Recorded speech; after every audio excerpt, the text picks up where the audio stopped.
தமிழகத்தில் கலை அறிவியல் மற்றும் பொறியியல் கல்லூரிகளில் வரும் 23ஆம் தேதி வரை சேர்க்கை நடைபெறும் என்று உயர்கல்வித்துறை அமைச்சர் பொன்முடி தெரிவித்துள்ளார்.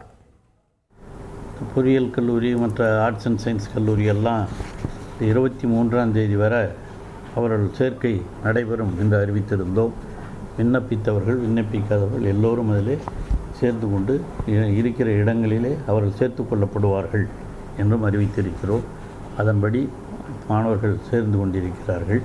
அந்த அடிப்படையிலே பிஎட், அந்த கல்வி சார்ந்த அந்த பிஎட் எஜுகேஷன், அந்த பிஎட்டுக்கும் இப்பொழுது அதற்காக ஆன்லைன் அதில் ரெஜிஸ்ட்ரேஷன் பண்ணுவதற்கு 16/9/2024 பிஎட் அட்மிஷன் 16/9/2024 அது துவங்குகிறது.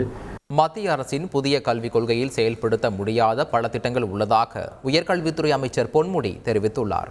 நாங்கள் முதல்லையே ஆரம்பத்திலேயே சொல்லிட்டோம், புதிய கல்விக் கொள்கையில் இருக்கிற நல்ல திட்டங்களை நாங்கள் முதல்லையே அமுல்படுத்திட்டோம்.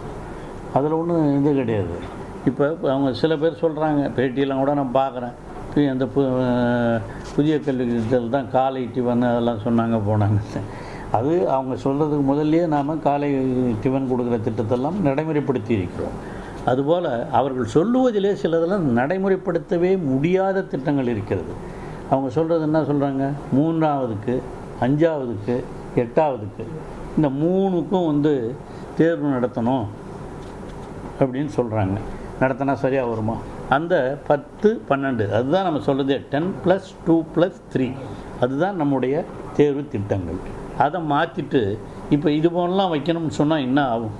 இடைநிற்றல் அதிகமாகும். திருநெல்வேலியில் ஆண் பேராசிரியரை அரசு மகளிர் கல்லூரியில் இருந்து வெளியேற்ற கோரி சக பேராசிரியர்கள் ஆர்ப்பாட்டத்தில் ஈடுபட்டனர்.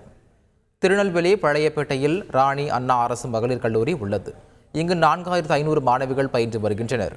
200க்கும் மேற்பட்ட பேராசிரியர்கள் பணியாற்றி வருகின்றனர். இந்நிலையில் கல்லூரியில் எழுந்துள்ள பல்வேறு பிரச்சனைகளுக்கு அண்ணாமலை பல்கலைக்கழகத்தில் இருந்து மாற்றுப் பணியில் வந்துள்ள ஒரு ஆண் பேராசிரியரே காரணம் என சக பேராசிரியர்கள் குற்றம் சாட்டியுள்ளனர். அவரை கல்லூரியில் இருந்து வெளியேற்ற கோரி பெண் பேராசிரியர்கள் உள்ளிட்ட சக பேராசிரியர்கள் ஆர்ப்பாட்டத்தில் ஈடுபட்டனர். இச்சம்பவம் தொடர்பாக விவாதிக்க கல்லூரியின் ஆட்சி மன்ற குழு கூட்டம் நடைபெற்றது. அக்கூட்டத்தில் கல்லூரிக்கு எதிராக பேசி வீடியோ வெளியிட்ட மாணவிகள் மீது நடவடிக்கை எடுப்பது உள்ளிட்டவை குறித்து விவாதிக்கப்பட்டது. செய்திகளை உடனுக்குடன் தெரிந்து கொள்ள உடனே சப்ஸ்கிரைப் பண்ணுங்க.